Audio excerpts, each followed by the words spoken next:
নববর্ষ চলেই এলো বন্ধুরা, তাই আমিও চলে আসলাম কাতলা মাছের একটা নতুন রেসিপি নিয়ে। কাতলা মাছের রেজালা খুব অল্প সময়ে তৈরি হয়ে যায়। উৎসব অনুষ্ঠানের দিনে কারই বা ভালো লাগে অনেকক্ষণ রান্নাঘরে থাকতে। তাই আজকে নিয়ে চলে আসলাম চট জলদি তৈরি হয়ে যাওয়া রুই মাছের রেজালার রেসিপি। এটা আপনারা রুই বা কাতলা যে কোনো মাছের সাথেই করতে পারেন। আমি এখানে কাতলা মাছগুলোকে একদম ধুয়ে পরিষ্কার করে নিয়েছিলাম। এবার এর মধ্যে মাখিয়ে নিয়েছি নুন, সেটা অবশ্যই আন্দাজ অনুযায়ী। তার সাথে ছোট 1 টেবিল চামচ ব্যবহার করছি গোলমরিচের গুঁড়ো। গোলমরিচের গুঁড়োটা দেওয়ার সাথে সাথেই আমি এখানে দিয়ে দিচ্ছি কাশ্মীরি লাল লঙ্কার গুঁড়ো, সেটাও চলে যাচ্ছে মোটামুটি 1/2 টেবিল চামচের একটু বেশি। এবার সব কিছু দেওয়ার সাথে সাথেই আমি কিন্তু এখানটায় দিয়ে দিচ্ছি কাঁচা সর্ষের তেল। সর্ষের তেলটা অবশ্যই এই মাছটা যখন আমরা তৈরি করব ম্যারিনেশনের সময় ব্যবহার করবেন। আর যদি বাড়িতে থাকে একটু লেবু, তবে কিন্তু লেবুর রসটাও ব্যবহার করার চেষ্টা করবেন। আমি খুব অল্প পরিমাণে এখানে একটু হলুদ দিয়ে দিলাম। এই রান্নাটার নিয়ম হলো হলুদ না দেওয়া, তবে আমি মাছ মাংস রান্না করলে পরে একটু হলুদ সবসময় ব্যবহার করি। আমার মনে হয় জীবাণু যেগুলো থাকে সেগুলো কিন্তু একটু হলুদ দিলে তবেই সেগুলো চলে যায়। তাই আমার মানসিকতা আমি একটু হলুদ দিয়ে ম্যারিনেট করে তারপরে এগুলোকে ভেজে নিয়েছি। এবার মাছগুলোকে খুব সুন্দর করে উল্টে পাল্টে আমরা ভেজে নেব। এই রান্নাটায় হলুদ যেহেতু একটু কম থাকে, তাই মাছ ভাজার রঙটাও একটু সাদা মতন হবে। নিজেরা নিজেদের পছন্দ অনুযায়ী কিন্তু মাছটা ভাজবেন। অনেকেই মাছ ভাজা একটু কড়া খেতে ভালোবাসেন, অনেকের কাছে কিন্তু এগুলো একটু নরম হলে ভালো লাগে। তো সেই অনুযায়ী কিন্তু এগুলোকে ভেজে নিতে লাগবে। আর সর্ষের তেল মাখানো সুফল দেখুন, বেশি কিন্তু ফুটলেও না এগুলো। এবার এই তেলের মধ্যে মাছগুলো উঠিয়ে নিয়ে আমি দিয়ে দিচ্ছি গোটা কয়েকটা গোলমরিচের দানা, পেঁয়াজ দিলাম, আদা দিলাম, রসুন দিলাম, একটা কাঁচা লঙ্কা দিলাম, তার সাথে দারচিনির একটা টুকরো দিয়ে দিলাম, আর দিলাম একটা গোটা বড় এলাচ। সব কিছু একসাথে তেলের মধ্যে কিন্তু একটু নাড়াচাড়া করে নিতে হবে। যখনই এগুলোকে মেশাবেন তখন কিন্তু সাথে সাথে সামান্য পরিমাণে একটু নুন দিয়ে তারপর ভাজবেন। পেঁয়াজ যদি একটু নুন দিয়ে ভাজা যায় তবে কিন্তু এটা বেশ তাড়াতাড়ি নরম হয়ে যায়, সেজন্যই নুনটা দেওয়া। আর তার সাথেই দিয়ে দিচ্ছি একটা গোটা টমেটো। টমেটোটাকে 4 ফালি করে কেটে নিয়েছি। এবার দেখুন সব কিছু নাড়াচাড়া করতে করতে পেঁয়াজের রঙটাও কিন্তু বেশ পাল্টেই এসছে। এবার যেটা করব, সব কিছুকে একসাথে করে একটু ঠান্ডা করে নেব, মানে তেল থেকে উঠিয়ে একটু ঠান্ডা করে নিচ্ছি। এবার মিক্সিং জারের মধ্যে নিয়ে এই সব কিছুকে বেটে নিলাম। এবার এই তেলের মধ্যেই একটা শুকনো লঙ্কা, দারচিনি, 2টো তেজপাতা আর সামান্য পরিমাণে চিনি, তার সাথেই শাহি জিরে ফোড়ন হিসাবে দিয়ে দিলাম 1/2 টেবিল চামচ। সব কিছু দিয়ে নাড়াচাড়া করে চিনিটা যখন একটু লালচে রঙের হয়ে গেল তখন এর মধ্যে দিয়ে দিলাম এই বেটে রাখা মশলাটা। বেটে রাখা মশলাটা চিনিটার সাথেই কিন্তু অ্যাড করার চেষ্টা করবেন।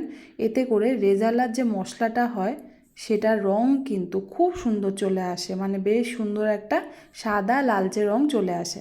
এবার এর মধ্যে দিয়ে দিচ্ছি সামান্য পরিমাণে একটু লবণ, আবারও দিচ্ছি গোলমরিচের গুঁড়ো 1 টেবিল চামচের মতন, কাশ্মীরি লাল লঙ্কার গুঁড়ো দিয়ে দিলাম 1/2 টেবিল চামচ মতন, আর ধনিয়া পাউডার পড়লো কিন্তু এখানে একটা বড় টেবিল চামচের মতন। এই রান্নায় জিরার গুঁড়োটা ব্যবহার হয় না, সেজন্যই আমরা কিন্তু এখানে ধনিয়া পাউডারটা একটু বেশি ব্যবহার করি। আর দিয়ে দিচ্ছি খুবই সামান্য পরিমাণে একটু গরম মশলা পাউডার। গরম মশলা পাউডারটা আবার পরে পড়বে, সেজন্য খুব বেশি একটা দিলাম না। এতে করে দেখুন মশলাটা কিন্তু খুব সুন্দর কষে গিয়েছে, চারপাশ থেকে তেলও কিন্তু বেশ সুন্দর ছাড়তে শুরু করে দিয়েছে, মানে মশলাটা প্রায় হয়ে গিয়েছে। এবার ভেজে রাখা মাছগুলোকে এক এক করে এর মধ্যে আমি দিয়ে দিচ্ছি। মাছগুলোকে এবার মশলার সাথে সাথে কিন্তু একটু ভালো করে কষিয়ে নিতে হবে। মাছগুলো যত সুন্দরভাবে কষবে ততই কিন্তু এই রান্নার স্বাদ বাড়তে থাকবে।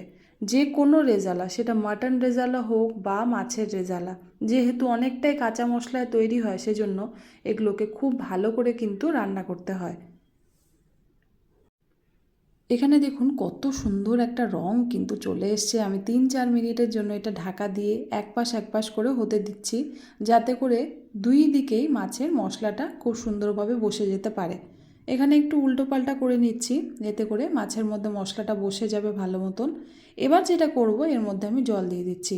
জলটা ওই গ্রাইন্ডার ধুয়ে সামান্য পরিমাণে একটু জল দিয়ে দিলাম। খুব বেশি জল কিন্তু প্রথমেই যাবে না, যেহেতু এটা মাছের রেজালা, খুব বেশি একটা গ্রেভি এর মধ্যে হয় না। খুব পাতলাও হয় না আবার খুব একটা ঘনও হয় না। এবার এর মধ্যে জলটা যেহেতু দিলাম, আবারও সামান্য পরিমাণে একটু নুনটা কিন্তু দিচ্ছি। দেখুন নুনটা কয়েকবারে পড়ছে, সেজন্য অবশ্যই বুঝে দেবেন। এবার নাড়াচাড়া করে নিচ্ছি। দেখুন কত সুন্দর একটা রং কিন্তু খুব চলে এসছে। এবার গ্যাসের ফ্লেমটাকে একদম লোতে দিয়ে দিচ্ছি। চাইলে পরে আপনারা বন্ধও করে দিতে পারেন। টক দই নিয়ে নিয়েছি 4 টেবিল চামচ, সেটা ভালো করে ফেটিয়ে নিলাম। ফেটিয়ে নিয়ে এবার মেলানো শুরু করব।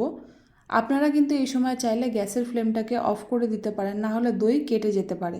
এবার আমি এটাকে ভালো করে মিলিয়ে নিচ্ছি। এইভাবে যদি একটু লো আঁচে রেখে বা গ্যাসের ফ্লেমটাকে অফ করে দিয়ে মাছের ঝোলটা একটু ঠান্ডা করে নিয়ে দইটা মেশান, তবে কিন্তু দইয়ের মধ্যে দানা ভাব অনেকটাই থাকে না। এবার এটাকে 3-4 মিনিটের জন্য একটু হতে দিতে হবে। আমি এখানে এই সময় সামান্য পরিমাণে একটু ঘি দিয়ে দিচ্ছি, ওই ছোট 1 টেবিল চামচের মতন। ঘিটা দিয়ে আবারও আরেকবার কিন্তু মিলিয়ে নিচ্ছি। যখনই টক দইটা দেব তখনই কিন্তু আমরা ঘিটাও দিয়ে দেবো একসাথে। ঘি আর টক দই একসাথে দিলে পরে টক দইয়ের যে একটা অন্য রকমের টক ভাব থাকে সেটা কেটে যায়, সেজন্য আমি একসাথে দিলাম। এবার একটু হতে দিতে হবে সময় নিয়ে। ঢাকা চাপা দিয়ে হতে দিলে খুব ভালো হয়, এতে করে মাছটা অনেকটাই নরম হয়ে যায়। এখানে দেখুন শুধু ঝোলের একবার রঙটা আপনারা, ভীষণ সুন্দর একটা রং কিন্তু এক্ষুনি চলে এসছে, কিন্তু এতটা গ্রেভি আমাদের দরকার নেই। সেজন্য ভালো হয় যদি আরেকটু এই ঝোলটাকে আপনারা টেনে নিতে পারেন। 2-3 মিনিট যদি এটাকে হতে দিই তবেই কিন্তু এটা প্রায় আমাদের তৈরি হয়ে যাবে। মাছের ঝোলের রঙটা এত সুন্দর কি বলবো। এখানে আমি একটা চিড়ে রাখা কাঁচা লঙ্কা এই সময় দিলাম, আর দিয়ে দিচ্ছি আবারও গরম মশলা পাউডার। প্রথমেই বলেছিলাম প্রথম দিকেই গরম মশলা পাউডারটা কিন্তু অনেকটা দেওয়ার দরকার নেই, একটু কম দেওয়াই ভালো। এতে করে পরের দিকে যখন গরম মশলাটা পড়বে তখন কিন্তু খুব বেশি ঝাঁঝ হয়ে যাবে। সেজন্য প্রথম দিকে যদি 1/2 টিস্পুন পড়ে গরম মশলা পাউডার, তবে পরের দিকেও 1/2 টিস্পুন দেওয়া যেতে পারে। এখানে দেখুন একদম তৈরি হয়ে গিয়েছে আমাদের কাতলা মাছের রেসিপিটা। এটা কিন্তু নববর্ষের সময় আপনারা পোলাও, ফ্রাইড রাইস কিংবা সাদা ভাত সবের সাথেই পরিবেশন করতে পারেন। আমি নিজে বলছি দুর্দান্ত লাগে খেতে। আর সময় কত কম সময়ে তৈরি হয়ে গেল সেটা তো আপনারা নিজেরাই দেখলেন, আমি না বললেও চলবে। বন্ধুরা, আশা করি আজকের রেসিপিটা আপনাদের ভালো লাগলো। ভালো লাগলে সকলের কাছে একটাই অনুরোধ, আমরা এত বড় 10,000-এর পরিবার, আপনারা যদি আমার চ্যানেলটাকে একটু সাবস্ক্রাইব করে দেন আর যদি একটু লাইক কমেন্ট করেন, তবে কিন্তু আমরা সবাই একসাথে অনেক সুন্দর সুন্দর রেসিপি নিয়ে এগোতে পারবো। আর আমার মধ্যেও অনেকটা উৎসাহ চলে আসবে নতুন নতুন রেসিপি তৈরি করার। সকলের কাছে একটাই অনুরোধ বন্ধুরা, অবশ্যই করে ভিডিওটায় একটা লাইক করবেন, একটা কমেন্ট করবেন, আর তার সাথে সাথে সাবস্ক্রাইব করতে একদমই ভুলবেন না।